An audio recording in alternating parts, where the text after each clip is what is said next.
everyone. Welcome to the Cloud Data Attack and Prevention Summit. Today's event was organized by the hardworking folks at Virtualization and Cloud Review, who have brought together some of the best independent experts on today's topic. Many thanks to our sponsor, Rubrik, the Zero Trust data management company, for making this event possible. And thanks to you for joining us. I'm John K. Waters, Editor-in-Chief of Application Development Trends, and I'll be your moderator for the first of two information-packed sessions. But before we get started, I need to go over a few housekeeping details. Each of today's sessions is being recorded for later access. Keep an eye out for an email with a link to that recording.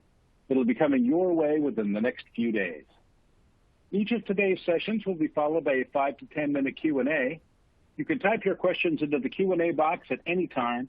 Please feel free to add your questions as they occur to you throughout the summit. We'll do our best to get to all of them. Our sponsor, Rubrik, has provided some extra resources that can be found on the right-hand side of your screen. Please take just a moment to check those out. It'll be worth your while. As you leave the summit today, you'll be asked to take a very short survey. Please take a moment to share your honest opinions with us. Our editors read every comment, and they help to shape our future events. And last but definitely not least, at the end of the third session, one lucky attendee will be receiving an iMac, the Apple desktop with a 4K Retina display, but you must be present to win, so stick with us. Now let's get started with our first session, Enterprise Cloud Data Protection, Top Do's and Don'ts. For this session, we've called on Joey D'Antoni, Principal Consultant at Denny Cherry and Associates Consulting. With more than a decade of IT experience at Fortune 500 companies, as well as expert certifications with Microsoft and virtualization software providers, Mr. D'Antoni is a well-known thought leader in cross-platform IT. He has worked extensively in database platforms and cloud technologies and has a high level of expertise in performance tuning, infrastructure, and disaster recovery. I know you're in for a great session. Take it away, Joey. Thanks, John, and hi, everyone, and welcome today. And stay tuned for the prize. Those M1 Macs are really awesome. I have one myself. This is a really interesting topic to me. We face a lot of challenges, and we've had a lot of organizations who've kind of accelerated their migration to the cloud, whether that be in the form of just adopting solutions like Office 365 and G Suite in the last year. So you're working with software as a service solutions, or organizations that have moved their entire data center footprint to the cloud, which we work with on a regular basis. So there are a lot of concerns that come up in the cloud. And one of the kind of interesting statistics I saw today, there's somebody I follow who on Twitter, whose name I don't remember off the top of my head, unfortunately, but he's an expert in Azure Active Directory, which is Microsoft's kind of identity management platform for their cloud.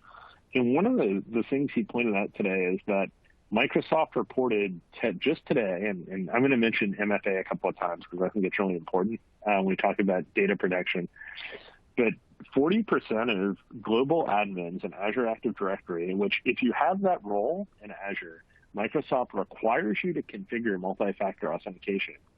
So 40% of those accounts in all of Azure don't have multi-factor authentication set up, which means that 40% of the accounts that have global admin, and if you're familiar with Windows at all, global admin is like the equivalent of domain admin in Windows, or even worse. You can do anything in the cloud if you're global admin. 40% of those accounts don't have MFA set up, which means 40% of those accounts have never logged in because Microsoft requires you to configure MFA. So that kind of ties into the first bullet point of this overview, because this is my kind of overview slide of what we're going to talk about in the session, and what I think are my top do's and don'ts here. And that's limit the amount of access, the people and services who can access your critical infrastructure. One of the things in a cloud world we have to think about too, beyond just people, is we may sync our directory with an authentication provider. A lot of Microsoft shops use Azure Active Directory. A lot of AWS and GCP shops will either integrate with a third-party solution like Okta or Duo, or use some other solution. But no matter what, you're kind of integrating your users with that cloud environment. You don't have to give that many people access to the cloud. It should strictly be IT and kind of developers and maybe some business users can have some view access into billing. But you should think of when you're giving out cloud roles and cloud access, almost like if you had an on-premises data center, who would you give badge access into that data center? And this is not to talk about the Facebook adage where we had to use an angle grinder to get into a data center cage, but you don't want everybody in your company to be able to get into the data center. So think about it. Think about your cloud solution kind of like your data center. The other aspect there, and we'll talk about this a little bit more, is services. So a lot of applications you have are going to run as, whether they be service principals, managed services, different clouds, different identity providers have different names, but they're going to have some kind of an identity. For those of you who have worked in the Windows Server world, this is a lot like service accounts, and you give those applications will operate as kind of a service account, and you give permissions, and you want to understand that and kind of minimize that and know what that activity looks like. So you want to know what those things are doing. And that kind of ties into the second bullet point here, and that's understand what's running on your network and monitor that traffic. So if we think about some of the attacks that we've seen in recent times, kind of like some of the things like the SolarWinds attack or lots of ransomware attacks, they kind of come down to just unusual network traffic. And if you're not monitoring and you don't have a solution from whether it be a third-party vendor or something you've developed or built in from an open source perspective, you need to be alert to those signals and look for unusual patterns. So when maybe you see domain admin accounts transversing, moving laterally very rapidly, that's kind of a bad sign in a lot of cases. But without an application monitoring solution in place, you're not going to really understand that. The other thing that I'm going to spend a decent amount of time on talking about, and this ties back into the one above, is isolate and segregate your network traffic. I can't speak to this enough. As you move into the cloud, it's a really good time to rethink your network architecture. Having one big flat network probably isn't what you want to do, and it's a lot easier to implement the kind of network segregation so that you have web servers that talk to the internet, but those web servers can only talk to database servers over a specific port, and the internet can't talk to those database servers. It's a real basic example. We'll dive into some more advanced architectures, but you want to have that kind of information. Effectively, if you can RDP from your desktop into a domain controller, into any other, or SSH into any other critical server in your environment without jumping through hoops, your network's kind of at risk, because if one machine gets owned, the rest of the network can get hacked. So that's kind of what I mean by isolate and segregate traffic. We'll walk through some very, very specific architectures. They're Azure specific, but I think generally speaking, they'll apply to AWS and Google. We'll just kind of talk about how you break things down. Patch everything. And this is kind of a frustrating thing because, man, it's so much. And this is one of the places where you see a benefit of using kind of advanced cloud services like platform as a service, is the vendor's responsible for patching them for you. You don't have to be the one who patches everything. But software, there's kind of like this constant motion nowadays of threats, 0 days, and attacks. I think I patched my Mac 3 times in the last month, and they were all like critical 0 days where Apple was like, you should really patch this now. It's really hard to keep track of. This is another place where you have a tool, hopefully, that monitors your network and looks for machines that are out of compliance. That's something that's really kind of important. Encrypting your sensitive data. This is another key topic I really like to talk about. And this encrypting means a lot of things to a lot of people, and we'll talk through all of them. But of course, encrypting your network traffic where possible. Encrypting data at rest is kind of limited usefulness, but you have to do it anyway for audit reasons. But it's really easy to do that in the cloud. I think the important thing that's hard when we talk about data encryption is encrypting that data in rest and in transit. Specifically to me, because of my database background, I think of data that's living in databases. That sensitive data, things like Social Security numbers, national ID numbers, phone numbers, credit card numbers, that stuff should be encrypted in the database. And even somebody who's a database administrator shouldn't really be able to see it. The application should have the certificates to grab that. That's complicated. The other aspect of this, and this is a big challenge, and it's that asterisk that I have there. Do you know where all of your sensitive data lives? If you're an application development shop and you have, you manage all of your source code, and you know what your data structures look like, you probably have a pretty good idea of where all your sensitive data is. If you're not one of those shops and you're relying on a lot of third-party applications, you don't necessarily know what those vendors are doing unless you kind of dig into their databases and kind of reverse engineer it. And then finally, backups. Our sponsor today is a backup vendor, and I think they'll appreciate this, but backups are your final line of defense. So when everything else goes wrong, you need to have good backups. And more importantly than backups, you need to have a strategy where you test restores on a regular basis. There are a number of solutions that will allow you to do disaster recovery testing. And one of the cool things about cloud computing is it's really, before, just to tell a story about how old I am, when I used to do disaster recovery tests, we would fly to New Jersey. I lived in North Carolina at the time. And SunGard would have a facility for us that had several racks of servers, and we would do our disaster recovery exercise on those racks of physical servers. Now I can do a disaster recovery exercise in the cloud with a handful of clicks, and I only pay for the infrastructure that I'm using during the time I'm doing that.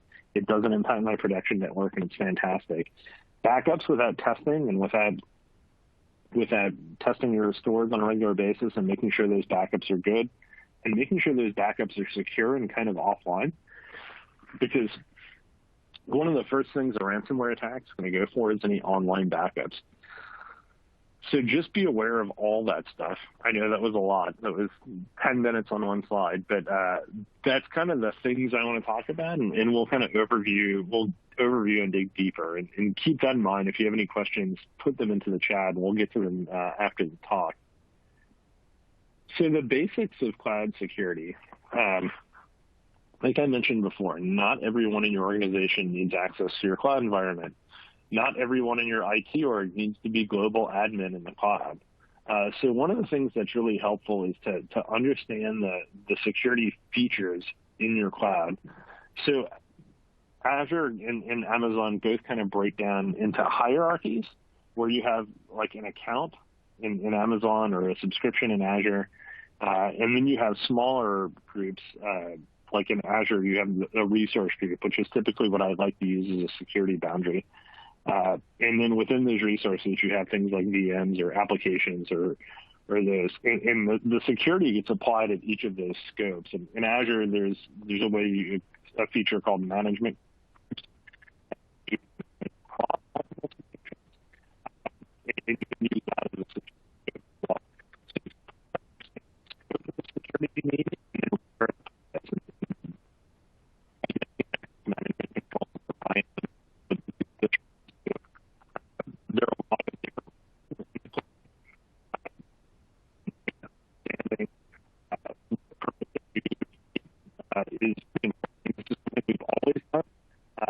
With the difference in the cloud is I think the risk factor is a little bit higher because you're so much closer to the control plane and you have access to so much more of the organization's assets if you have a really high role in the cloud. For example, if you own the subscription or you own the account. So you want to limit who has access, but of course you need to provide flexibility to things like development teams. So those developers are going to need access to what they're going to need. And you want to think about a permission strategy and understand that. You want to ensure that permissions are not over-granted. So my next call after this meeting is to troubleshoot a problem I've been having with an application trying to access security in a database in Microsoft Azure. So we don't want to grant all the permissions, which would fix it because that's a security hole. Use the principle of least privileges, and generally speaking, things are good with. I'm seeing some audio issues. Let me just try switching microphones real quick.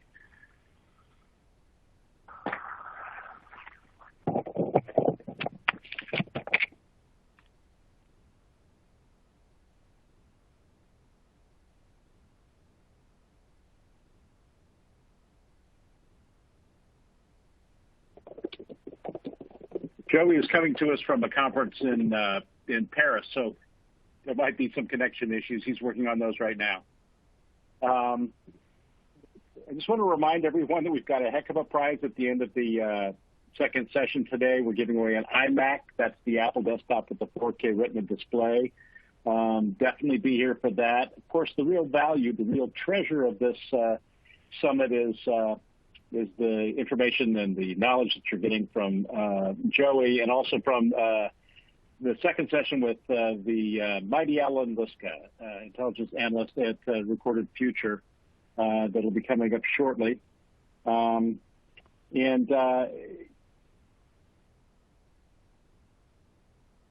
I was just checking. Sorry, I was just checking to see. Yeah, that was organized by, of course, the folks at Virtualization and Cloud Review, one of our sister publications at 1105 Media. And we want to thank again our sponsor, Rubrik, the Zero Trust Data Management Company, for sponsoring this event. And they've sponsored many of these events, and we're very, very grateful for their help, because without them, we couldn't do these. And you couldn't be here. Are we back? Oh, I thought I heard Mr. D'Antoni there, but apparently not. Remember, guys, be sure to enter your questions into the Q&A box at any time. We will leave some time at the end to get to as many of those questions as we can. And okay, let's see, where are we? Nope, thought we were there, but apparently we're not yet.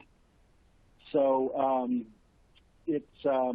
but he'll be back on shortly. Mr. D'Antoni is one of our favorite presenters. He's been on many times. As I've mentioned before, he's with the what's the company? I'm so sorry, I forgot the company all of a sudden. He's with where is that? That's with Denny Cherry and Associates. Sorry, I just blanked on that for just a minute. But and you like? I'm back. Yeah. Joey's back. Okay, I will turn it back over to you.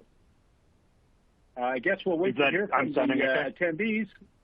It sounds okay to me. How about you guys out in the audience? Some of the folks who had commented maybe respond. Joey, go ahead and start talking, and we'll. And if there's a problem, we'll hear from it. Sounds great to the technical guys too. So go for it. Thanks. Cool. Sorry about that. International stuff. Back to flexible deployment processes. You want to ensure that we're not over granting permission. Least privileges principle. Sorry. Be careful with your service accounts and service principals. You're going to have a lot of applications that are using that are going to have identities. You want to make sure those aren't over granted as well, and those are a little bit harder to troubleshoot because one of the things you have issues with when you're doing that is it's really hard to test that how to impersonate the identity of that application without executing the code you're trying to execute. So that can be a real challenge. So, and frankly, this just results in work. You're going to have to work with your developers to understand, if you're an administrator, to understand the roles that they need to be granted and specific permissions they need to be granted.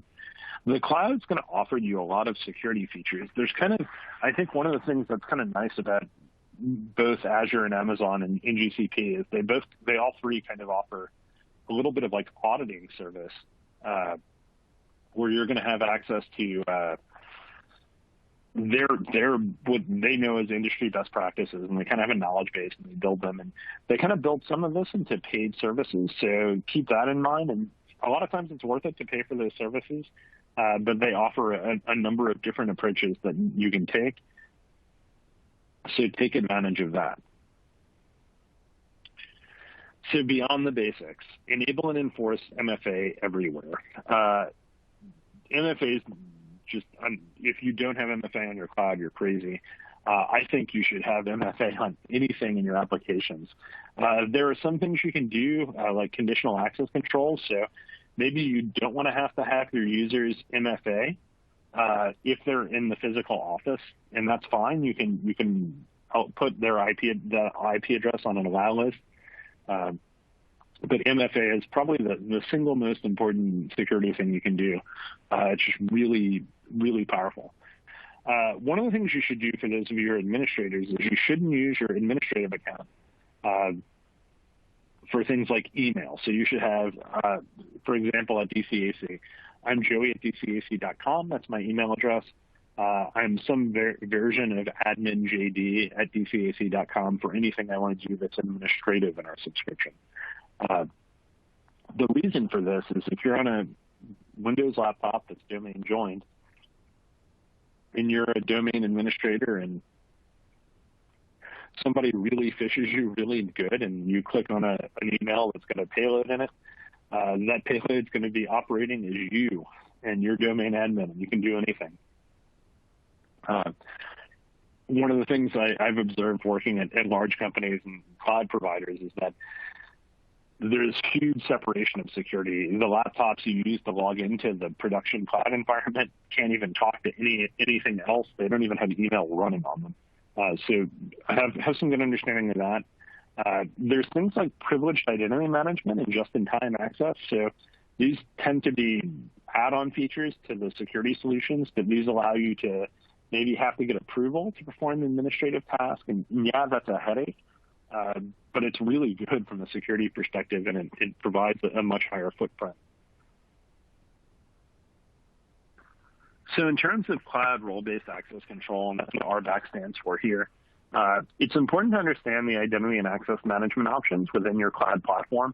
Cloud security is kind of its own thing, and this is something I can talk about a little bit generically, but in general, when you're working with a specific cloud, whether it be AWS, Azure, Google, or even Oracle, they're going to have their own security model. Azure and Amazon, at least, are pretty similar, and I think GCP is kind of the same from just structure, kind of a pyramid breakdown and the basic roles. But as you get into more specific services, those specific services are going to kind of have their own specific roles. Like just recently, I had to give a very specific firewall role to a user so they could manage something themselves, and it was kind of funny because if they were hitting the API, they were fine with just the role I gave them. But if they were trying to use a GUI tool, the GUI tool actually wanted them to have more permissions. So sometimes if you're just using a built-in role that the platform provides, they overgrant access. Typically, all of these roles and any of the clouds you're using are going to be a bunch of JSON, and the JSON is going to be made up of a group of specific privileges, and they're going to be all bundled up into a role.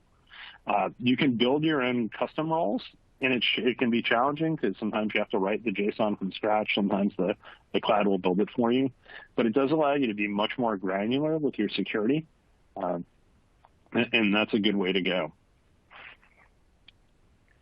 So networking. I didn't know a whole lot about networking before I started with the cloud. And I started with the cloud probably about 10 years ago now. And I still don't feel like I could wire up an enterprise network on a bunch of Cisco gear. But I'm pretty good at cloud networking now, and I've come a long way. So if you're just getting started with the cloud and you're new to this, the first thing you should do, especially if you still have any semblance of an on-premises environment or an office where people sit and log into your domain and are going to be connecting to the cloud, is put a VPN in place. So you should have a VPN between your office and the cloud. And as you move and grow in the cloud environment, you can increase that. You can get a direct connection to your cloud provider. These are all things you can do, but getting that VPN in place, you don't want to be sending a whole bunch of traffic over public IP addresses. That's really hard to monitor. So just keep that in mind when you're building that. That should be step one. What we're going to do here is, and Azure has some good network architectures, and I borrowed them from Microsoft because they're open source. These are going to be a little bit specific to Azure, but not particularly. I think the basics of this kind of apply to any cloud. And this is kind of a common design we see with any cloud provider. So there are a couple of Azure specific things here, but here we see we have an on-premises network. We have a VPN connection on-prem, and then we have an IPsec IKE tunnel. And that's going to connect in Azure, and what we connect to is a virtual network gateway. I think it's a different name in Azure. In Amazon. But this is what's going to connect. And what we're going to do here is have this hub virtual network, and we're just going to connect our VPN to that hub network. Additionally, we have an Azure firewall. This could be, which is a Microsoft Platform as a Service offering. This could be a third-party firewall, so you could have a third-party firewall service sitting in this hub virtual network. In all of the clouds, all of your network security vendors have firewall appliances that can run. The only minor difference when you use one of those is you may have to create a custom route in your hub network.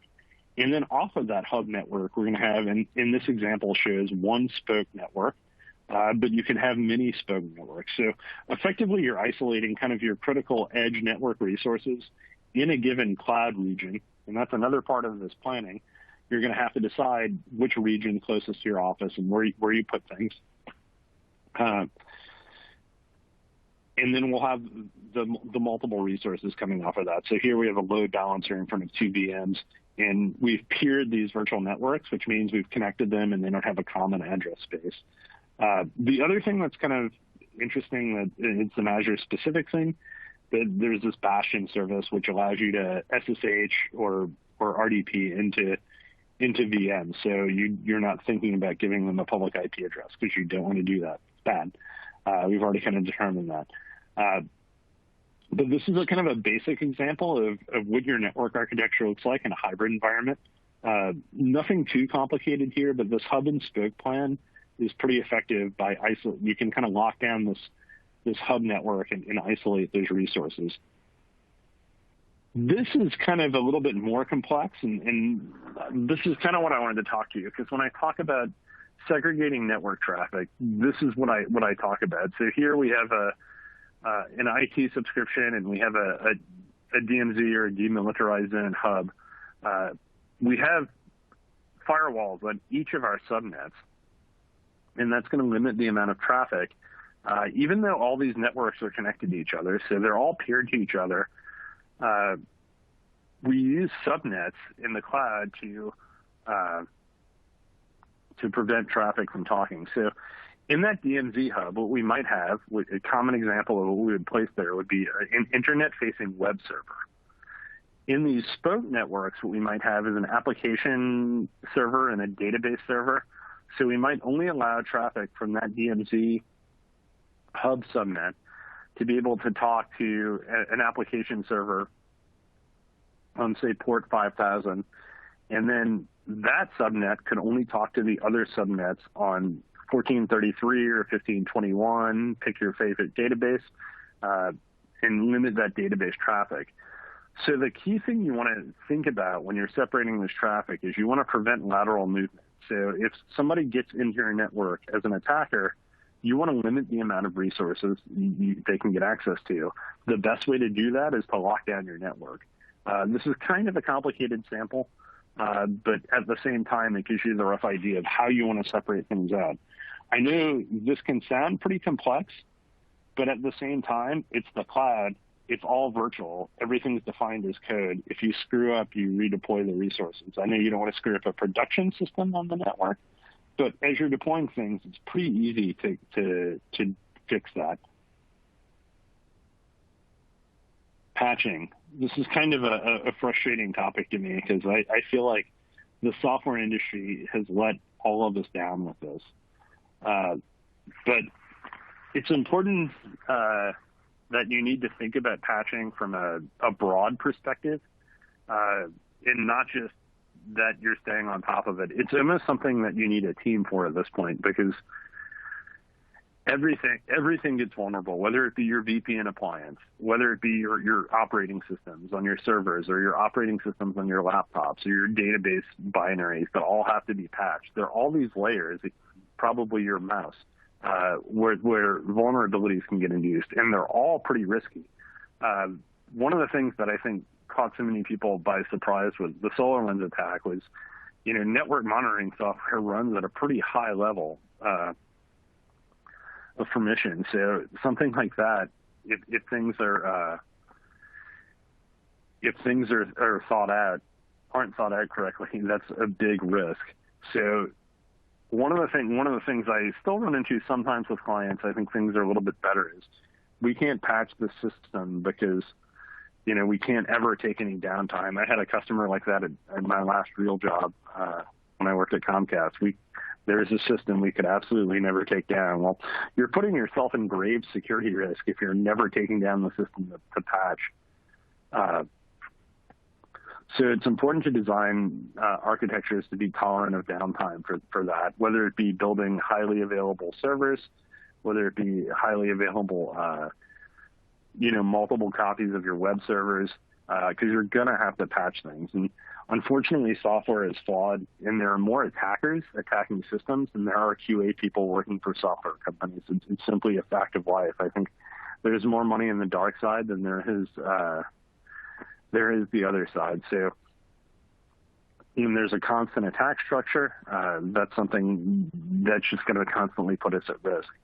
One of the benefits of using platform as a service or some of the serverless offerings in the cloud, so whether it be a managed database service or a managed storage service or any of those things, the patching is typically done for you and it's online.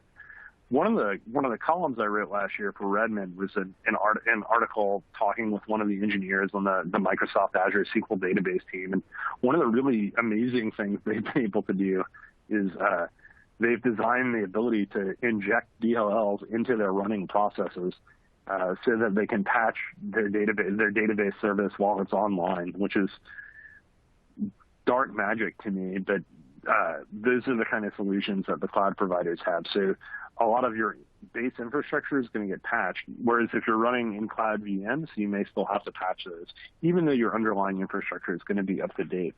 So the things like your hypervisor that's running behind your system. Sensitive data. I brought this up earlier. I think that the biggest risk to sensitive data here is that you have a lot of third-party applications that you're just not aware of. What data they're keeping, how they're keeping that data, whether or not they have passwords and tables. There are a lot of great software vendors in the world, and there are a lot of not great software vendors in the world, especially when it comes to kind of like specialty business software. A lot of times that software gets built by somebody who really understands the business problem but doesn't really understand the data or understand IT. As a consultant, I've seen a ton of these systems. I think the all-time worst was where I was working on a database server where there was a job called something SSN job. And I had to look because I saw that and I had to know. And without looking too hard, I found a table with 400,000 social security numbers along with all of the other personally identifiable information you need to steal someone's identity. And because of the way permissions were granted and things were connected, all domain users had access to this data. That was the scenario. So understanding where your sensitive data is important as important as encrypting it. But one of the challenges I think most organizations face, especially large organizations, is simply knowing what and where you have sensitive data. One of the things you can look at in order to do this, and I think it's a really valuable service, and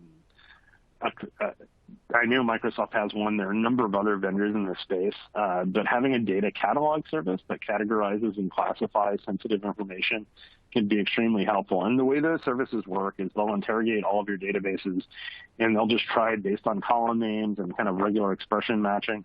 to identify any sensitive data and at least alert you to it. And this all comes back to governance. And whenever I do one of these talks where we're talking about protecting your data or risk or any of those things, understanding having good governance, whether it be in the cloud and around your cloud management and how you tag resources, that's another example of governance. So you know which resources are associated with which critical applications, or cataloging your data so that you know what data for which application lives in which databases or which data stores. Those are all like really, really important things to manage. And once you have that in place, it just simplifies your management task because you know what data is where, and you can manage that a lot better. And encryption in databases is still not easy. We worked with a number of customers, and encryption in data. I probably shouldn't have put that bullet there. Encryption in databases is easy. Encryption in databases that can't be beat by your administrative users is not easy. So getting a solution in place where that data is encrypted for everyone, including people who have root on the server, is a little bit more challenging. And there are some solutions in place where you can have your application hold the encryption key, but typically you have to make some application changes in order to do that. So ideally, you want to encrypt that data if you can, but it's not something you just flip a switch and it's done. Some of the benefits for data security, and I think encryption at rest is kind of vastly overrated. It was something we did back in the days when somebody had the potential to actually steal a hard drive from a system. But encryption at rest is simply the files are encrypted on disk. So if somebody were to get a copy of the file, if they didn't have the certificate, they couldn't open the file. That's simply a checkbox, and it's the default in almost all cloud storage solutions. The other kind of positive aspect now is you have options to store and manage keys and certificates. There's kind of key vault services or HashiCorp Vault. Or you can let the cloud manage your certificate. So if you don't have a requirement that you use your own certs, you may want to just let your cloud provider manage that for you. They're probably better at managing those certs than you are. Platform as a service databases do often support newer technology in terms of encryption than legacy systems. So this doesn't really necessarily help you with existing applications, but if you want to take a look at maybe moving to one of those services for new application development, for sure, that's something that can be helpful. Backups, and I found this image and it's Creative Commons, and I was really happy because it's the tape. It's the unwound tape, and anybody of a certain age may remember rewinding a tape using a pencil or a Bic pen. We still back up the tape, believe it or not. I know tape sounds pretty uncommon, but I know at least one of the major cloud providers' archival storage tier is LTO tape, because disks just aren't that cheap. They can't get the density they need, and nothing beats the bandwidth of a truck full of tapes.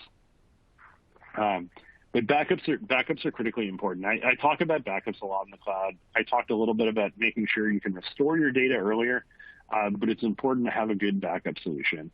Backups are only as good as your testing of them, but backups are really your last line of defense in the event you're attacked.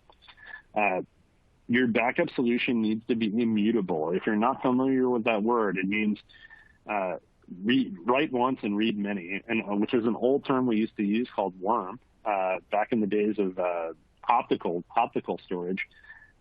But the reason why you want this to be immutable is once those backups are written, you don't want any sort of process to be able to overwrite them, or more importantly, encrypt them with a ransomware attack. And really, you want them to be isolated on or off of your network. So they should be kind of fall into a hole in your network, and then nothing else should have access to them. So these are frequent targets for ransomware attacks. It's one of the first things that your attackers will go after. So it's important to protect your backups just as though you would protect your data. Also, if you're using platform as a service and software as a service offerings, it's kind of important to understand what data needs to be backed up. And there's a wide variety of backup solutions for these services. Depending on the service you're using, you may have backups, you may not. Questions you want to ask of your cloud provider, or at least read the documentation they have about what their backup SLA is, and how long it's going to take them to recover, how much data you have the potential of losing. Depending on the nature of the data, you may want to see a very low recovery time objective, but that's not always going to be the case. So that's where you have to kind of make your own decisions about the services you choose. Sometimes you can use a third-party solution. I know particularly it comes up with Office 365 or G Suite a lot, where clients will want to see their data backed up, that email data backed up explicitly to a separate location because it's not inherently backed up by the provider. So to close down before we jump into the Q&A, just to remind you, limit your access. So Cloud Control has a lot of power. You don't want to log in as your normal credentials into your cloud, and you want to limit the number of people who have access to that environment. Kind of think of it like granting access to your physical data center. Who would you want to give that to? Lockdown authentication. If you remember one thing from this webinar, turn on MFA for all of your cloud users, and limit and use access control features. So you don't want to overgrant. Don't grant anything admin because it didn't work. Try to narrow down. Try to narrow down who has access to what services. Use firewalls and subnets to reduce the risk of your network traffic. So limit what can talk to each other except what absolutely needs it. So if there is an attacker, it's harder for them to move laterally. Patch everything. So understand, have a patching strategy. Maybe have some utilities in place that check for patches and check for your levels and will connect to different services and let you know where you're behind. And then finally, backups, and more importantly, recovery. I think there are a number of vendors in the cloud backup space, including today's sponsor, that all do a really good job. They kind of have the same concepts. One of the things that they all do, and this is a really critical thing, and I think not enough people take advantage of it, is they give you the ability to test a full restore. You can pretend your environment got blown away and you want to, everything you backed up, you want to spin up in a bubble from your backups. And I think that's really one of the cool powers of the cloud, is that any organization can easily do that. You don't have to have a contract with a vendor in order to worry about getting hardware in place to do that. You can just do it. And even in the most expensive scenarios, that's going to cost you a few $1,000s. For most small organizations, you're talking a couple $100 to do a test like that. And that's kind of a really awesome thing that you can do. So with that, let's jump into the audience Q&A. And do we have any questions? Yeah, we've got actually quite a few. Let's start with this one here from Morgan. MFA usually requires a code that is sent to a phone to verify, and we have computers in a part of our building that do not allow cell phones. Do you have suggestions for situations like this that would still allow us to use MFA?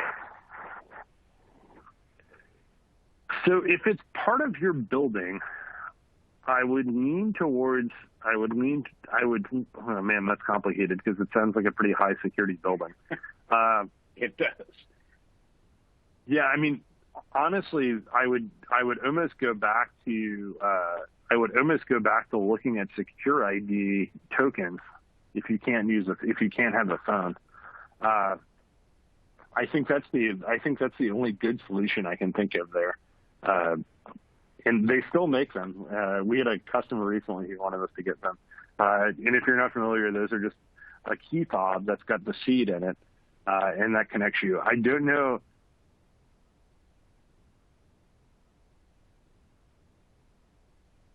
Whoops, I think we lost. Know. There we go. I think I'm back. It just blipped. And I see somebody else commented YubiKey would be good. And that's the thing. I wasn't really thinking of that. That's a good point. So when I worked at a large cloud provider, we used card keys as our MFA. So we didn't actually use a phone to auth to those machines. Okay, here's one from Cynthia. Do you find that new cloud setups fail to become familiar with best practices and configuration? Ooh, that's a really good question. I think the cloud providers do a decent job for telling you what to do, but they also allow you to kind of trip over yourselves. It's very easy to. I'll give two examples, and I'll make fun of both cloud vendors specifically. In Azure, one of the things I really hate is when you create a VM, they encourage by default they put a public IP on it, and I think 3389 may be open, which is the remote desktop port. 3389 is open to the world on that port by default, or on that IP by default. That's 3389 may not be open, but the public IP option is always checked. I hate that. It's a dumb thing. So that's something you can kind of fall into if you don't know better. In Amazon, it's a little bit different problem. So you may have heard of there are 8,000 data breaches or more that are associated with data stored in S3 buckets that are open to the internet. And I always wondered why that was the case. And I didn't use Amazon a ton, and I did recently in the last 6 months. And it's really, really challenging to enable network access to your S3 account. You have to write JSON and do a bunch of stuff to do that. So I can totally see why a frustrated developer would just open it to the internet. So in general, the cloud will warn you of the things you're doing, but it won't necessarily inherently prevent you from doing them. So that's kind of how you can get into those scenarios. Fascinating. Okay, so Jim wants you to clarify what is YubiKey? YubiKey specifically. So YubiKey is a token that you plug into it's a USB token that you plug into your computer, and it's yours. And I can't remember how you configure them. I think you associate a pen with it, but you program it on your machine. I've used one on my Macs before to log in. It's just a second authentication factor that you have. Okay, here's one. Does having a VPN to the cloud make all of our traffic secure? It's complex. That's a complicated question. Not all of your, and this is where you really need to pay attention to your cloud architecture. Not all of your services, especially if you're using services that have a public endpoint, is that traffic going to go over that VPN? Typically, those public endpoint services have ways to make them private, and you can hide them behind the VPN. But that's not always the case. So just ask questions when you're choosing new services and have some understanding of how that's going to work. I know both Microsoft and Amazon have been making pretty big initiatives to give you the ability to put all of their public-facing services in private network space. So it's mostly doable. Okay, Paul is wondering, regarding data encryption, is key rotation provided by all? Yeah, so if you're working with vendor managed certificates, they do provide key rotation on those, or they facilitate it. So they typically all have 2 slots, so you can manage your own key rotation. It's going to vary a little bit by service, so that's kind of an important thing to understand. But for the most part, they're all set up for key rotation. Okay, Jason is wondering regarding he says that more and more FCC denial of services, can you use a radius token? I'm not sure where he'd be talking about using the radius token. Both clouds do offer denial of service attacks. I know there's a lot of credential stuffing going on. At least I know that's a common attack on Azure Active Directory, and the main workaround to that is looking at a multi-factor authentication solution. And I think there is still some gaps to that. but that will eliminate a good bit of it. Okay, so here's one from Arun, and it's about our sponsor, and I'm not sure if you know this, but what is Rubrik doing in predictive analysis or catching data security issues? That's a good question. I think I wrote a white paper on them for this. They do have some traffic analysis stuff that will look for anomalous activity. I don't remember the detail about how it works specifically, but I know that's a service they offer. I'd follow up with that. I'd follow up with them, or I'm not sure if they have a Q&A later, but they do have some services in that space. Okay, so Paul is wondering, how do you view tape backup as immutable? It's right once, and then it goes into a box, and then it gets shipped off to a vendor. It's not connected to my network. That's by far the biggest thing, and it's going to go live in Iron Mountain. In the event of like Azure Glacier and Azure Archive and Amazon Glacier, those services store that data near a line, so it can't be deleted within, like, it's a super soft delete. So when you delete it, it doesn't get deleted for 14 days, and there's no way to override that. So that's something you would obviously, if somebody issues an unscheduled delete against, you would want to be alerted on that. But that's definitely a kind of a feature of those services. And just the traditional tape backup we talk about, like I say, the tapes get written, and then at every company I've worked for, they go into a metal box, and then Iron Mountain comes back and picks up the box every day. Mm-hmm. Just make sure you tip your Iron Mountain driver.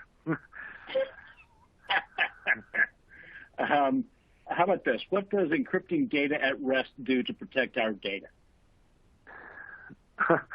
For the most part, it makes your auditor is happy. If somebody has legitimate access to that data, they're going to be able to access it and potentially exfiltrate it from your company, right? The two things encryption at rest typically do is in most systems, it will provide encryption of your backup files, which is a good thing, which is legitimately a good thing. The other thing it will prevent is if somebody takes a drive offline, and we don't really have to, it's rare, this is a cloud talk, but it's rare that we have physical drives anymore. But if somebody were to take a drive out of the server or take a service offline and try to grab data files, they're not going to be able to open those without a certificate. So that's what encryption at rest does. Which frankly isn't a whole lot, but it does answer an audit checkbox. Fascinating. Okay, Vinod is wondering, how can I know who is logged into a production database on Azure SQL? Easy. Turn on auditing. There's a few different capture options. The one I would probably recommend would be Log Analytics, which is kind of Microsoft's answer to Splunk there. But that gives you a lot of insight into who logged in and when and from what IP address. So that's a pretty slick solution. We have it in place at a customer. Okay, here's this one is from Paul again. Is there an MFA based on VoicePrint?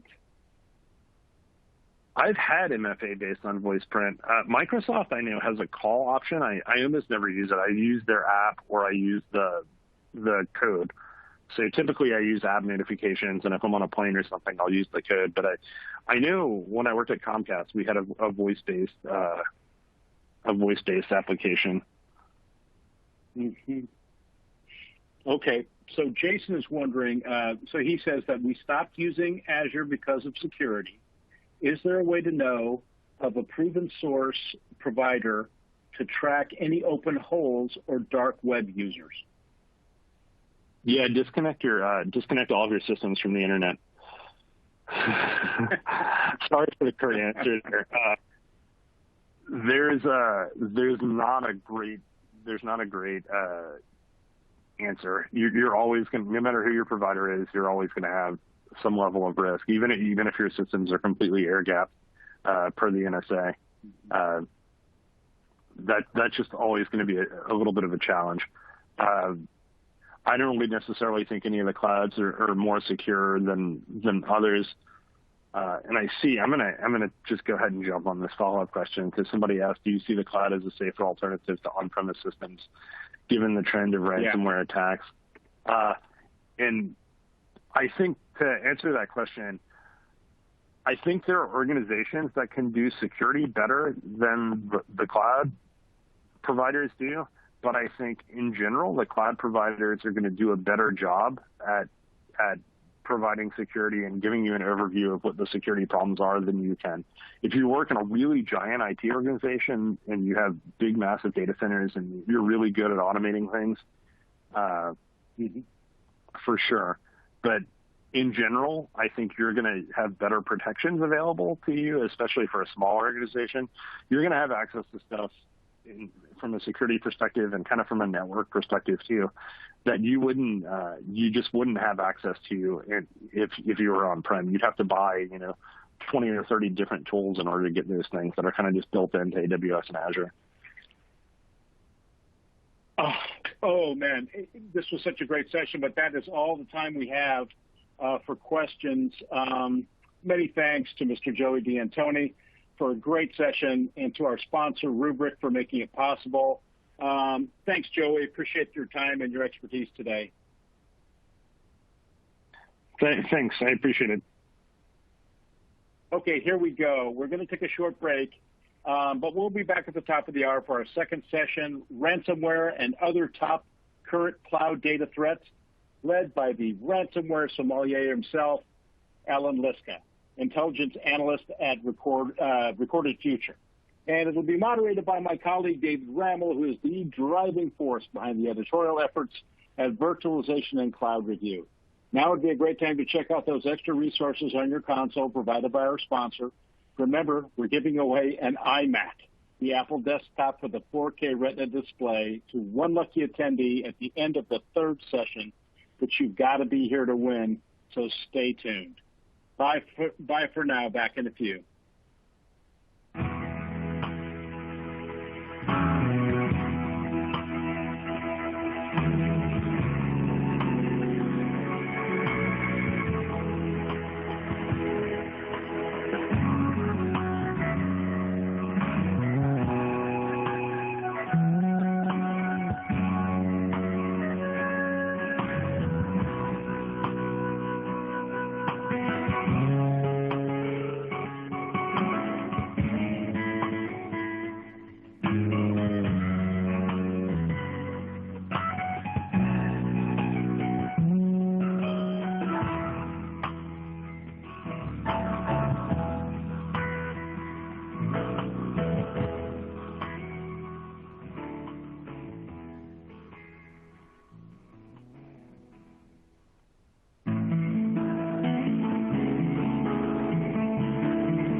welcome back to our second session. David, please take it away.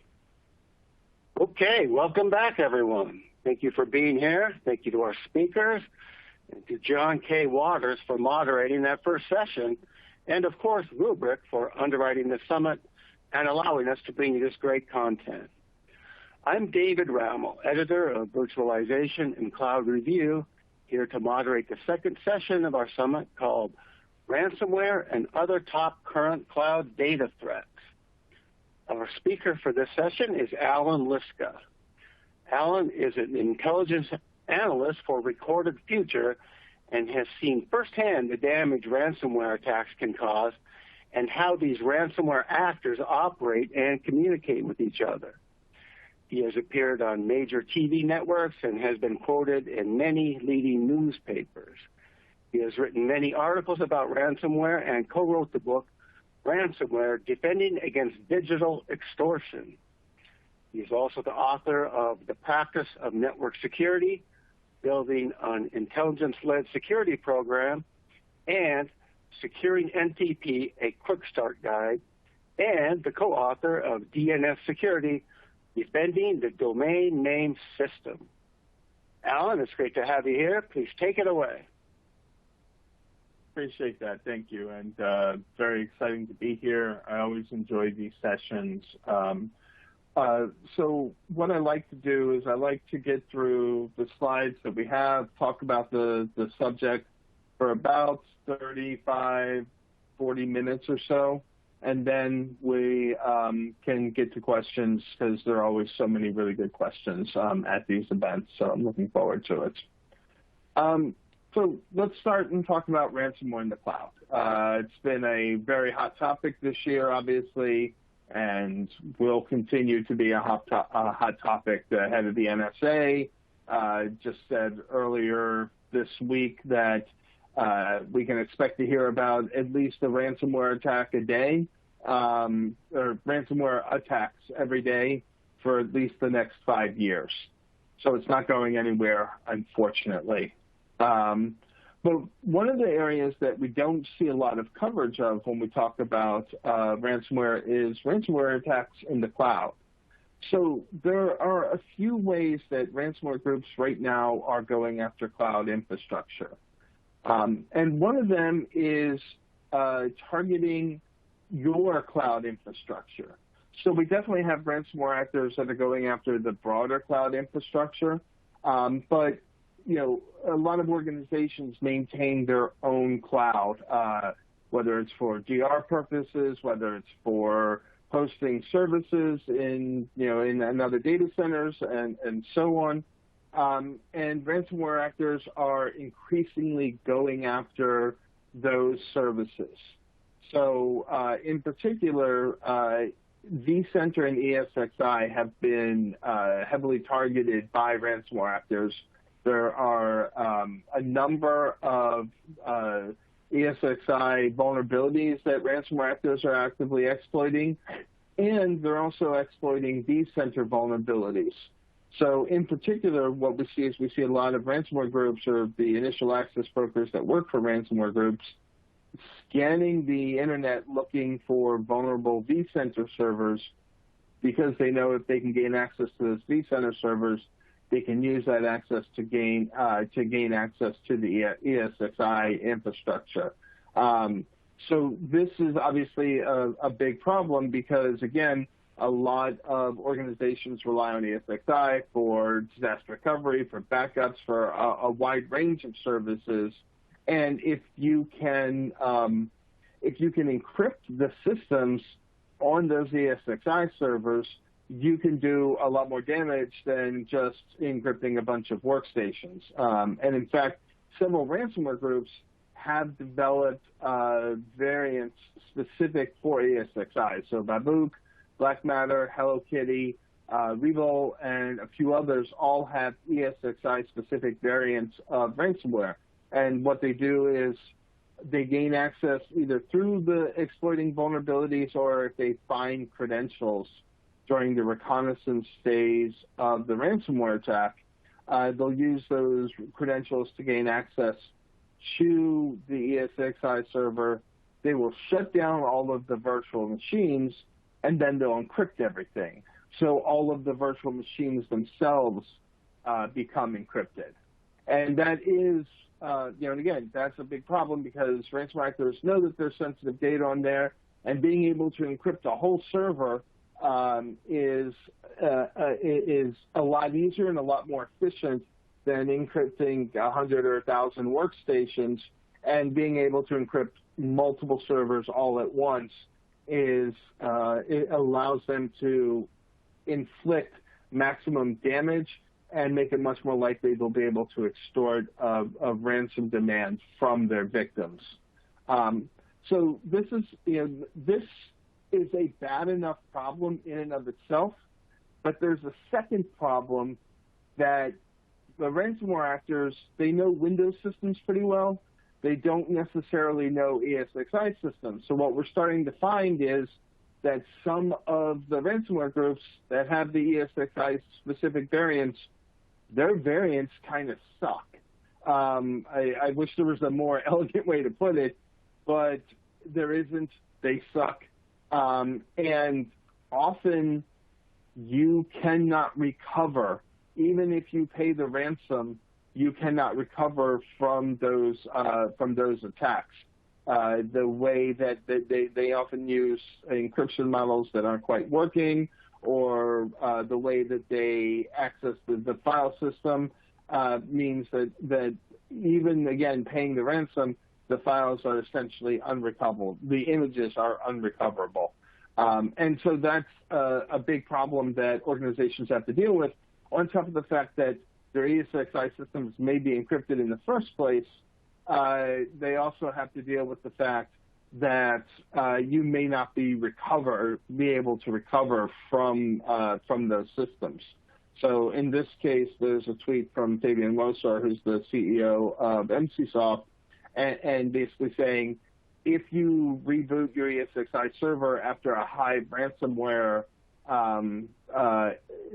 attack where the data is encrypted, you won't be able to recover the data because it's all gone.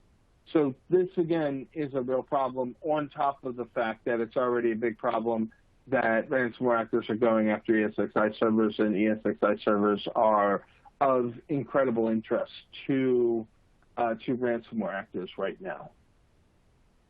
But that's not all. There are a whole lot of other vulnerabilities that are impacting cloud infrastructure. One of the big ones that we see in the news a lot now is exposed or leaky buckets. So buckets are dumps of data that are being used for analysis that are pulled from one system to another system, but then not properly secured so that anybody can access them. And so, and this happens a lot, and it happens across all cloud providers, whether it's AWS, Azure, or Google Cloud Services, that this data sits here without proper precautions. So attackers are scanning cloud infrastructure, looking for these buckets to steal the data and then sell or ransom the data. So, basically ransomware without the encryption part of it. They just steal the data and then threaten to release it unless you pay them an extortion.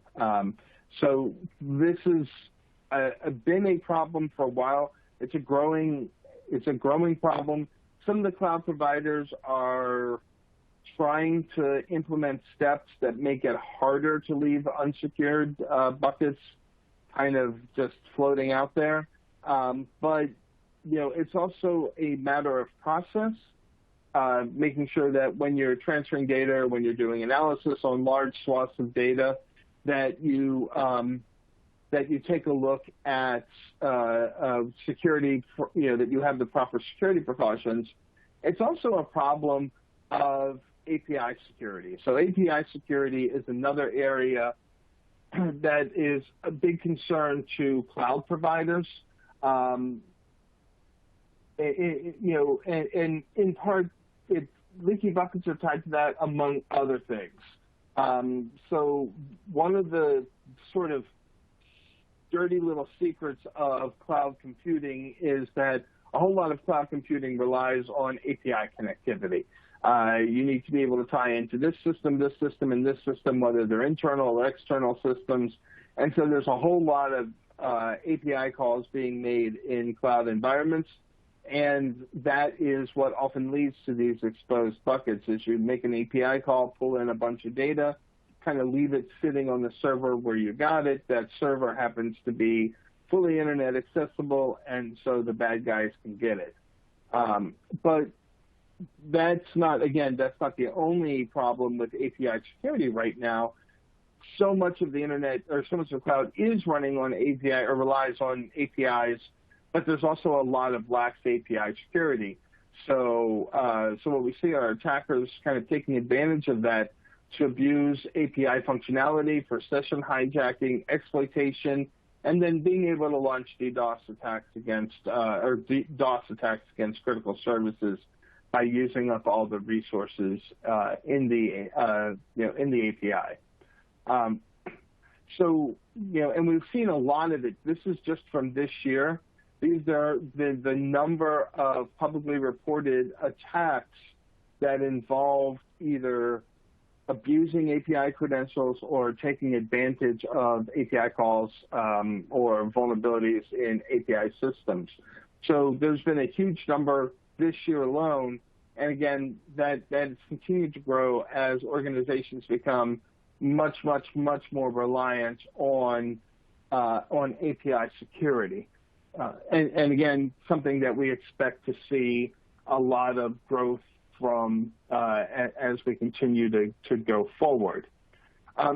This is a great chart from Search App Architecture at TechTarget.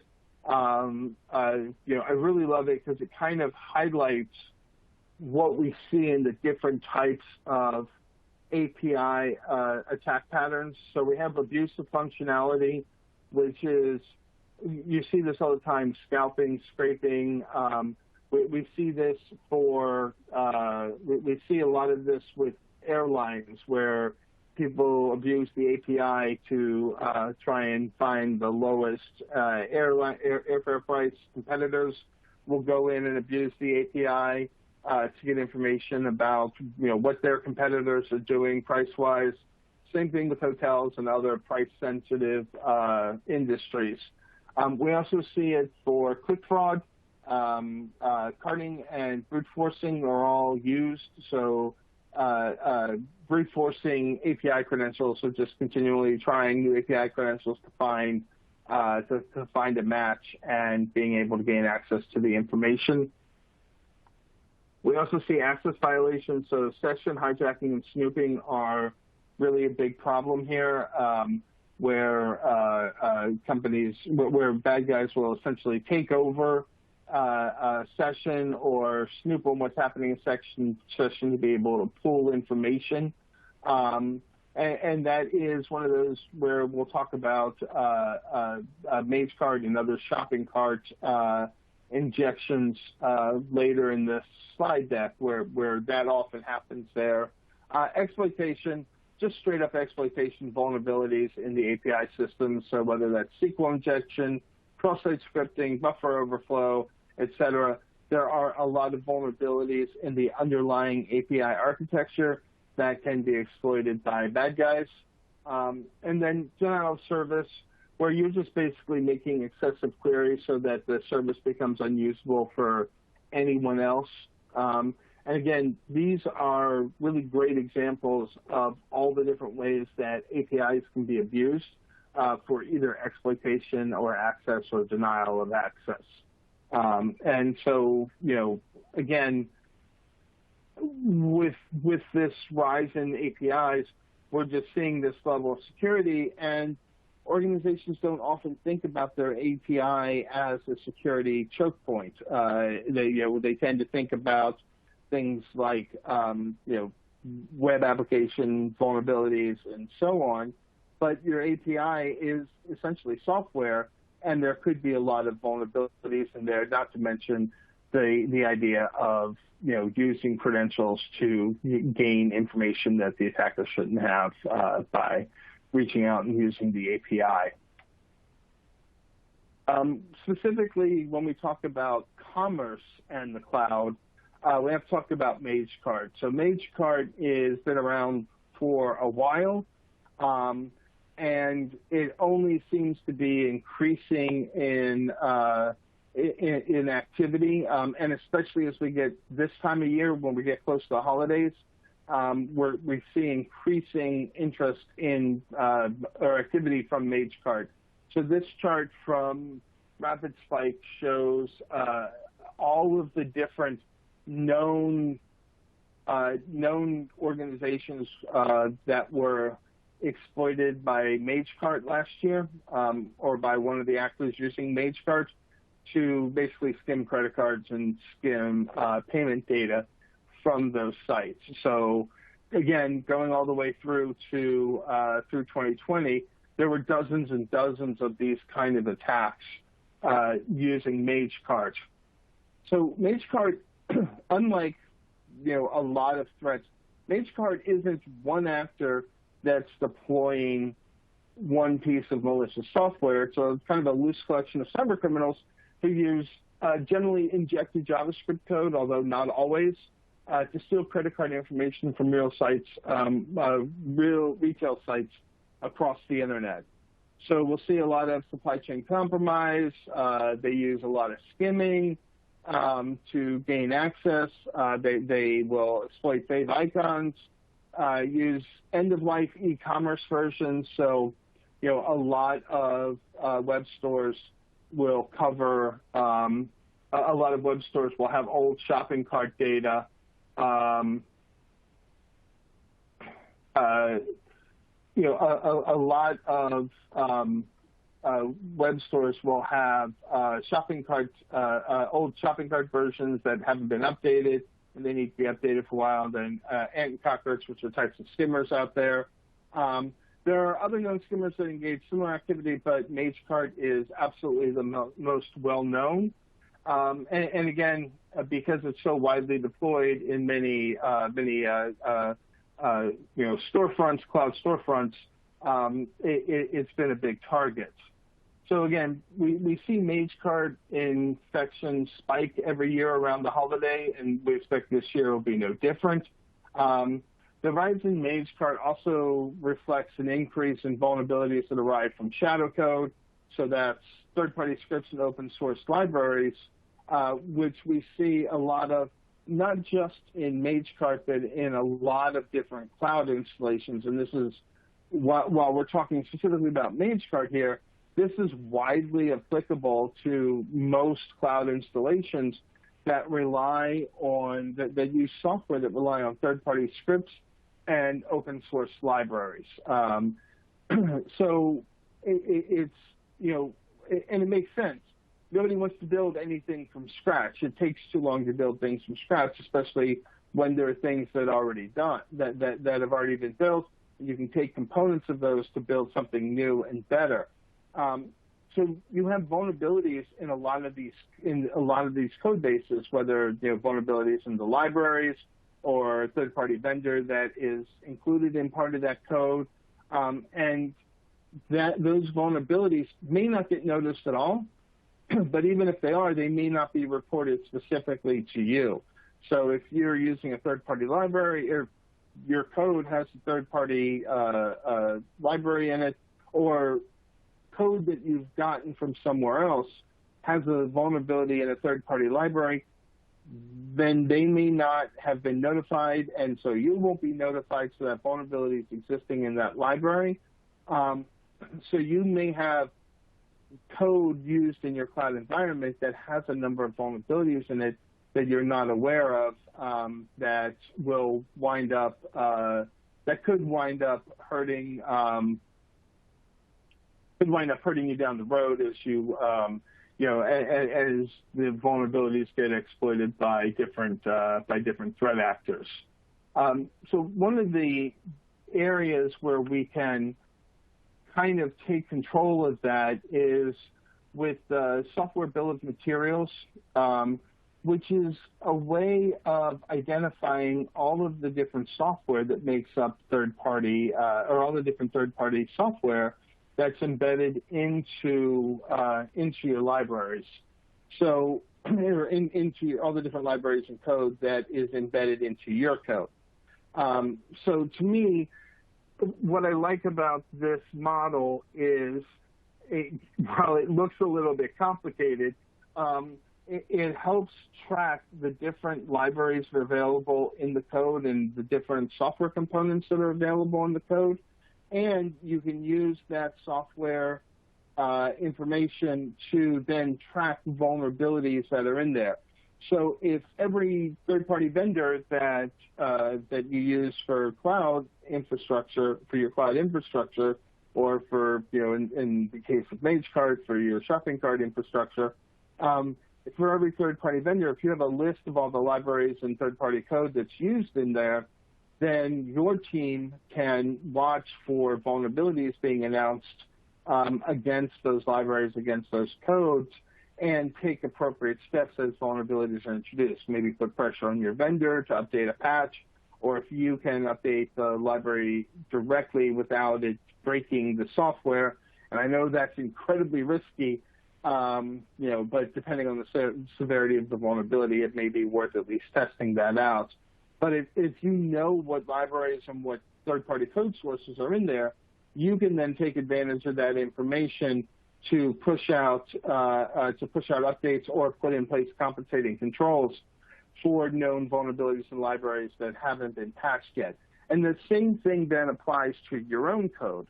So this is great if you can get this information from third-party vendors, but also as you're building out your code, you can start tracking the different libraries and the different other sources of code that are used in your own code, and then alert on potential vulnerabilities so you can patch and you can fix your own code. This is especially with a lot of legacy software. Sometimes the person that wrote an application that was 3 or 4 employees ago, and nobody's got a history of what all libraries are used in there. And so you see this refrain very commonly used where somebody gets hit with an exploit, exploiting a known vulnerability in a third-party library, and the company just didn't know that third-party library was in their code at all because it wasn't documented anywhere. So building out the software bill of materials like this allows an organization to better understand not only what is in code that they get from other vendors, but what's in their own code, maintain that information, maintain that manifest, and that allows you to easily check when new vulnerabilities are announced and be able to take advantage, be able to take that information in and make appropriate changes. Again, even if you can't update the code directly, at least if you know the vulnerabilities there, you may be able to take compensating controls or put compensating controls in place for that potentially vulnerable code. So, that's one way that you can look at how you deal with how you deal with some of these software solutions, whether again it's in the cloud or the shopping cart solutions that are out there. That on top of other security measures can help keep an organization protected from these kind of attacks. And I finished up a little bit early, but I do see that we have some questions in there, so hopefully we can start a conversation and kind of continue with this. Okay. Great job, Alan. And we will take some reader questions. And I'd like to remind the audience that we have plenty of time for questions, so please send them on in. And one from Kaba in the audience, he is asking about MageCart, which you talked about. Not sure how it's correlated to cloud security. Can you expand and clarify on that? Yeah, absolutely. So, to me, MageCart itself is not, other than it's a threat to cloud security. But I consider e-commerce site to be part of your cloud infrastructure in general. I know that there are a lot of different definitions of cloud infrastructure, But if you're maintaining if you're maintaining an e-commerce site, which many organizations have, then you likely have some sort of shopping cart feature, and there's some way for MageCart to inject itself in there. And so that's really where I see that tie into the cloud infrastructure.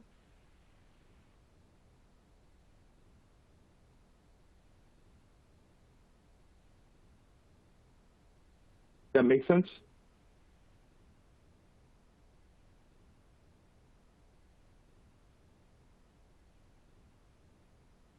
And David, perhaps you're on mute.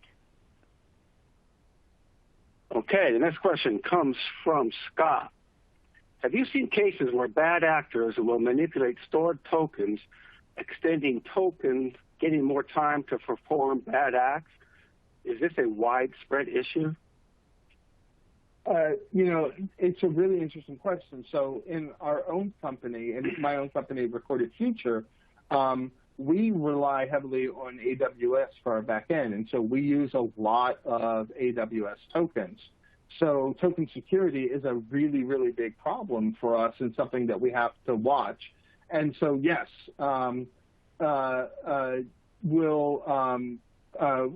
especially for abusing cloud services, we've definitely seen a lot of tokens that will, a lot of threat actors will take and manipulate stored tokens so they can extend this token time, and often use it for things like coin mining and other uses in AWS. For us, one of the things that we do is we use honey tokens that we kind of plant on the systems that don't have any value to them, but if we see that they're starting to be used or the threat actors use them, that may be a sign that they've invaded our infrastructure, and we can then act to initiate a threat hunting mission, look for the bad guys, shut the tokens down on whatever systems those are. So that gives us one sort of early warning system that threat actors may be looking to abuse the tokens that we have in our systems. Okay, great. I'd like to remind the audience we have plenty of time for questions, so please send them on in. The next question reads, it's another MageCart question. How can I scan my sites for signs of MageCart or other credit card skimmers? So there are a lot of different ways that you can do this. Honestly, really cheaply, urlscan.io. If you plug your URL of your e-commerce site into there, it will look to see if there's any malicious JavaScript or anything like that that's indicative of a credit card skimming site. That's just a quick and dirty way to take a look, especially for small businesses that may not have extensive security infrastructure. Generally speaking, aside from that, web application firewalls are your friend here. You can put in signatures that look for traffic that is similar to those that are that are indicative of MageCart activity. So there are a lot of really good Yara and Sigma rules based on MageCart. You can feed those into your web application firewall, and if any traffic matches those patterns, you can be alerted that you have them. And then just, in general, whatever your regular security routine is for your website and examining the code itself, which hopefully you're doing on a fairly regular basis, especially as we're about to enter into the holiday. I know a lot of companies are doing sort of that last-minute checks. And then, and I know this is broadly speaking and kind of hard to keep up with sometimes, especially in complex cloud environments. Patching is so very important here.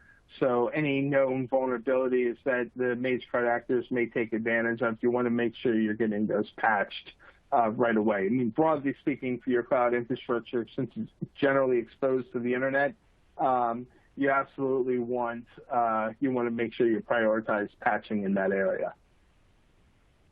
Okay, great answer. Next question reads, what is the best way to start implementing active API security for my cloud environment? Yeah, so again, that's a really good question, and that's one of those areas where you really want to do a lot of testing to see what the vulnerabilities are.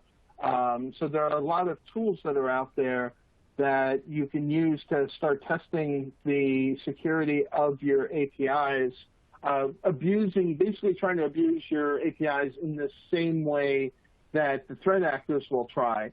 And as you find those vulnerabilities, obviously the goal is you want to be able to find the vulnerabilities before the threat actors do. Then again, if it's something that needs to be patched, then you can patch it. If it's a problem of the credentials are too widely exposed or too widely allowed, you can put in better restrictions against authentication on the API. Whatever the vulnerabilities you find are, you can then put security measures in place to protect against them. Okay. So early on, you talked a lot about ESXi ransomware. And I think you addressed this next upcoming question, but maybe you can expand and amplify that. The question reads, we have a hard enough time protecting our network against regular ransomware attacks. How do we defend against ESXi ransomware? It's a lot of the same work that you have to do in your to protect the rest of your network. So a lot of it is scanning logs, looking for activity from malicious actors, keeping your vCenter and ESXi servers fully patched is really important. But you want to look for unusual authentication, so authentication at odd times, authentications from servers or from systems that shouldn't be authenticating, because the ransomware attackers don't necessarily know who logs into which system. So if you see a login to your ESXi server from an endpoint in marketing, and I'm not saying marketing people can't be technical, but if that's unusual for your organization, then that's the kind of thing that should definitely be flagged and stopped. And then the other thing that we mentioned earlier was before ransomware actors will encrypt the virtual machines on the ESXi server, they will shut them all down. So if you start seeing virtual machines shut down in rapid succession on your ESXi server, then that's likely a sign that a ransomware actor is getting ready to encrypt everything on that machine. So again, you have to act very quickly to stop it, but that certainly would be a sign that, okay, something bad's about to happen. Okay, great. Next question. One of the challenges I have is logging events from my cloud infrastructure the same way I do my local networks. How do you deal with that to monitor for potential ransomware attacks? This is a problem that everybody has because you often have two security consoles. You often have many, many security consoles, but if you're lucky, two main security consoles that you're looking at. Your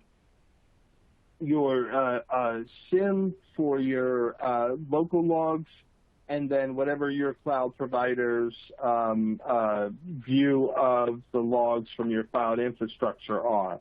And again, that creates a big problem because you're essentially looking at the swivel chair of log correlation, where you have the one console on one monitor and the one console on the other monitor, and you're trying to match up times between the two. And that doesn't work very well.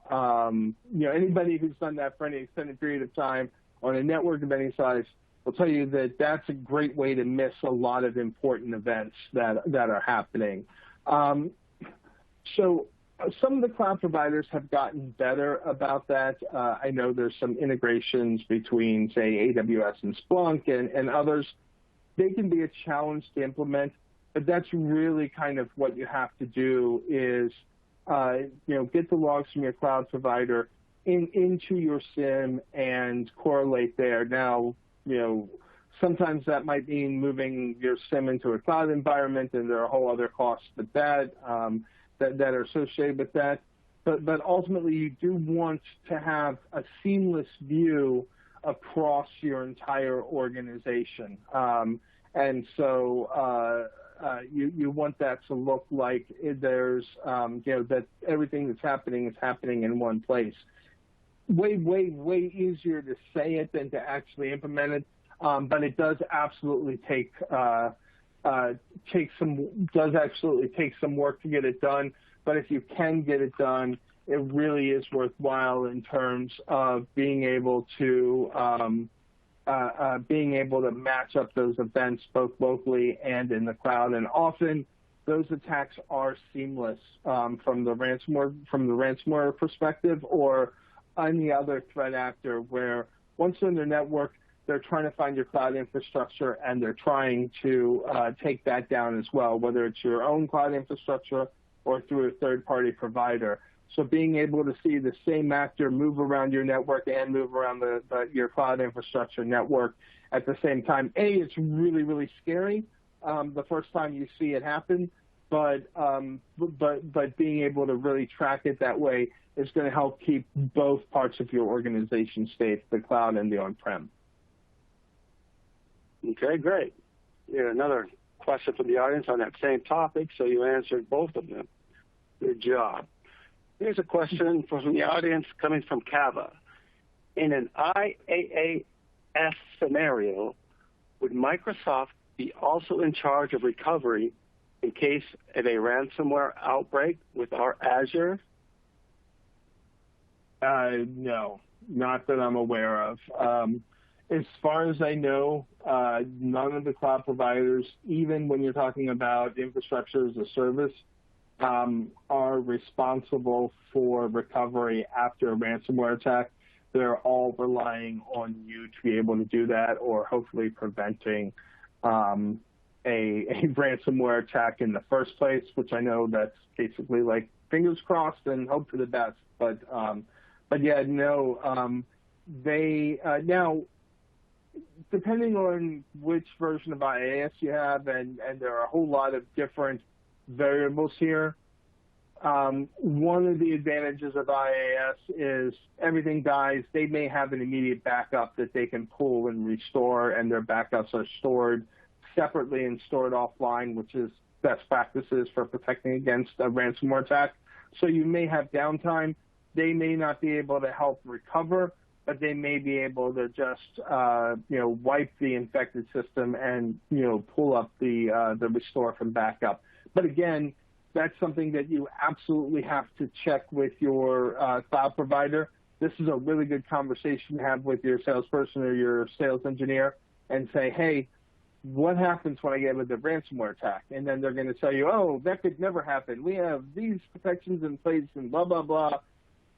And say, okay, yeah, but what happens if all that gets defeated? And kind of really get to the brass tacks of what happens if there's a ransomware attack, what's your responsibility and what's my responsibility, so that so that you have a clear understanding and you can add that to your DR and IR plans and say, we're going to have to do this if our Azure infrastructure gets hit with a ransomware attack. And one last piece of advice, while you're having that conversation, make sure they're buying you lunch. So if nothing else, if they're going to give you bad news, you at least get a free lunch out of it. Good advice. But in all seriousness, you and other presenters have often mentioned the importance of communicating on a constant basis with cloud providers. So that's a good answer there. Next question comes from Richard. He says, what is your take on the TTP used by the threat actors who used ransomware against the Allen School District in Texas, which involved emailing parents about their children's leaked data and putting more pressure on the school district to pay? That tactic is very out of character for a threat actor, isn't it? What's the rating of this webinar? If it's PG-13, I'm just going to straight up say they're bastards.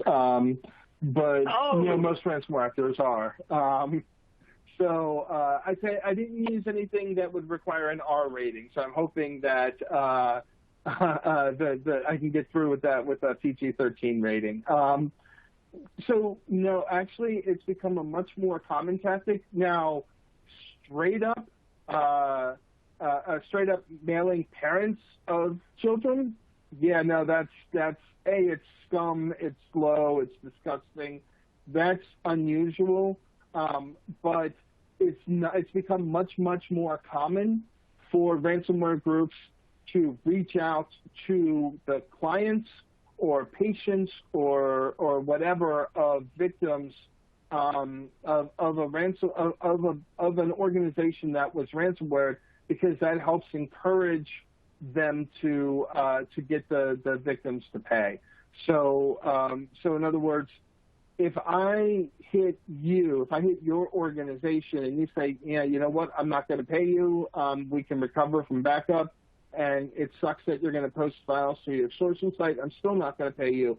I may then reach out to your customers directly, and I'm dead serious about this. We have seen where ransomware actors call or rent call center space in other places like India to actually do the calling for them. So they'll say, here's the script, start calling. And so I may call your customers and say, hey, all of your data is going to be exposed because they refuse to pay us a ransom. The idea being that your customers will then call you and say, hey, why aren't you paying this ransom? So it's an idea to pressure. Again, reaching out to parents of students is really disgusting. But remember, we had the case earlier this year of the mental health organization that provided online therapy sessions. Their data got leaked. It wasn't a ransomware attack. Their data got leaked, and the threat actors called the freaking patients of that were seeking psychological help and said, "Oh, hey, we know all of your deepest, darkest secrets, and we're going to publish them to the world if you don't tell this mental health place to pay the ransom." So the mental health place never paid the ransom. They wound up filing for bankruptcy. Okay. Well, it looks like we have one more question in the Q&A box. So barring any others, we'll wrap up after this one. The question reads, I am a small business. I need my cloud providers / MSPs to help keep things running. What do I need to do to ensure they are taking precautions against ransomware attacks? So again, very, very good question. You have to rely on your small business, on your MSPs, on your MSSPs in order to keep yourself safe. That is the way most small businesses operate, because you can't afford to staff a security team, or heck, most time even a security person. Maybe have an IT person who also does security, and your MSP and your MSSP is going to be responsible for everything else. So again, this is really where you want to sit down, and this is something that actually I think somebody should put together, and I don't think anybody really has, sort of a list of questions to ask your MSP or your MSSP to make sure they're doing everything they can to keep you safe. So things like for an MSP, if your MSP especially is also managing security, what security tools are being used? How often are you patching systems? How often after a new vulnerability is announced are you patching systems in my network? What if a ransomware or other threat actor gains access to your organization? Can they use that access to gain access to me? Is multi-factor authentication a possibility? So, for example, a lot of MSPs now will enable multi-factor authentication, so they can't just connect directly into the network. They have to authenticate, and then they have to put in the multi-factor code as well. So that keeps you a little more safe. What other security precautions are you taking to keep me safe? So, one of the things we saw in, for example, the Kaseya attack is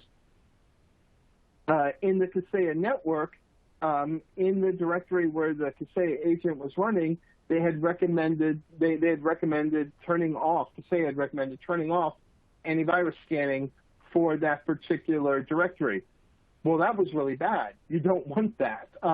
So you want to find out really what the configuration looks like, and then have that checked. You know, kind of like you get a second opinion when you want your car looked at.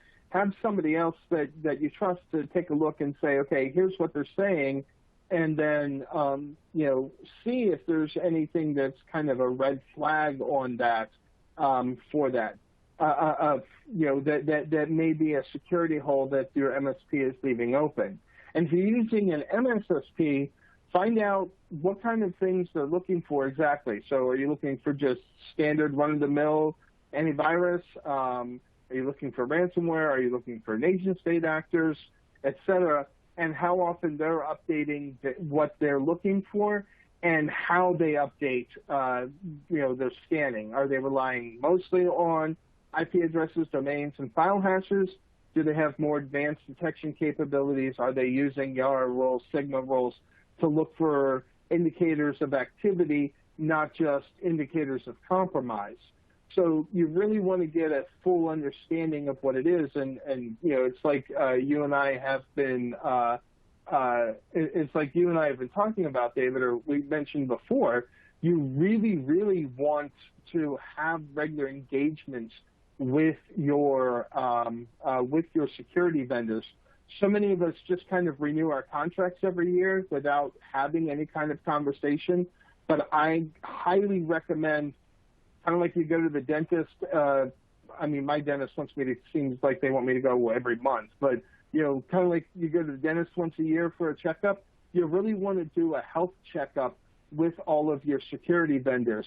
I'm amazed at the number of times I go in and I talk to a client who has said, we really need the new solution to this, this, and this. And I'm like, you have those capabilities in the existing software you have. Have you enabled them? And to find out, no, they didn't even know that they had them. Now, that's bad form on the part of the vendor. The vendor should be reaching out and proactively saying, hey, not trying to sell you anything, but did you know that we've now added this feature and this feature and this feature? They probably emailed you or posted something on the website, but nobody's got time to read all that. They should reach out on like one-to-one regular check-ins to say, hey, we've enabled these things. Are you able to take advantage of them? But if they're not doing that to you, at least reach out and say, hey, what's new? What should I be enabling in my platform? Because you don't want to necessarily add to your security complexity if you don't need to. What you want to do is make the most use of the tools that you have. That's where you're going to get the best benefits. Okay. A couple of things. Sorry, that was a little bit boxy. It's okay. So in the Q&A box, we have a couple of entries. They're not questions. They're observations and providing information. They come from Cynthia. And I'll read it, and you can comment. She says, vendor engagement falls under third-party risk management, TPRM, and should be extensively defined by working with procurement, legal, and IT. ISO 9001 standards should be leveraged. And she also says, also ensure that the MSP policies are tied to roles, responsibilities, and permissions with evidence and frequency of oversight. In other words, what was audited? ? It sounds like we should sign Cynthia up for a presenter. Alan, what do you have to say about that? Yeah, no, I completely agree. All of this is really part of your third-party risk program, right? And a lot of small companies, especially, don't even really think about this, but it really is third-party risk. And you do want to make sure that you are properly accounting for the third-party risk. So you need to account for all the different vendors that you have and what the risk poses, what risk that poses if they're compromised. For an MSP or an MSSP, it means their compromise could mean your compromise directly, or it could mean that, part of your data is gone because it's been deleted from the cloud infrastructure, et cetera. And yeah, vendor engagement is absolutely something that involves a lot of different groups. But if you're a smaller company or even a medium-sized company, often you don't have all of the different groups to do that. It doesn't mean that you can't put together a third-party risk management program, because even small to medium-sized companies have a surprisingly large number of third-party vendors that they work with. And so being able to track all of those, track what data they have, track what information of yours is out there, and what accesses they have into your network is going to help you better understand what your risk is. So I agree. I absolutely agree with all of her points. And, you know, as far as MSPs, especially understanding what's going to happen if there is a compromise, if there is a problem, you know, what role they're going to take, what steps they are going to take in order to you know, where the sort of division of labor is, what they're going to do versus what you're going to do. Okay, great. Well, that's a wrap for the Q&A. Thanks again, Alan, for an excellent presentation and answering those questions. Yep, happy to. Thank you all very much, and I really want to thank everybody who attended. As always, I appreciate the really great feedback. Okay, folks, that's all we have for you today, so I'm going to pass things off to McKenna for some closing remarks and to announce the winner of the Apple 24.5-inch 4K iMac. Thanks, McKenna, David. take it away. Hi, everyone. Thank you all so much for attending today's Summit, Cloud Data Attacks and Prevention, sponsored by Rubrik. Thank you for also being patient with our site audio issue earlier and for all the great questions you wrote in the Q&A. Our speakers really love to have those conversations with you, and you guys are really engaged today, so we appreciate that. Just as a reminder, as you leave today, you'll be asked to take a short survey with your opinions of this event. Please share your honest opinions because our editors read all of your remarks and really use them to help shape our future events. In speaking of future events, we really want to thank Rubrik. They're sponsoring this event because they believe in this community and want to support events like these. So please show your support and appreciation by contacting them for a demo. The link is located in your audience console. It's through their underwriting of these events that we can bring more summits in the future. So thank you to Rubrik and our speakers and moderators for a wonderful summit today. And now it is time to announce the winner of our random drawing. Big congratulations to Nick Bracey from Bailey Systems. You have won the iMac today. Our team will be in touch with you on how to claim your prize in the week. That's it for today's summit, everyone. Thank you all so much for joining. You will get a replay email in the next few days. We hope you enjoyed this event. And please be sure to take the survey that pops up when you exit. Thank you, and thanks again to Rubrik. Have a wonderful rest of your day.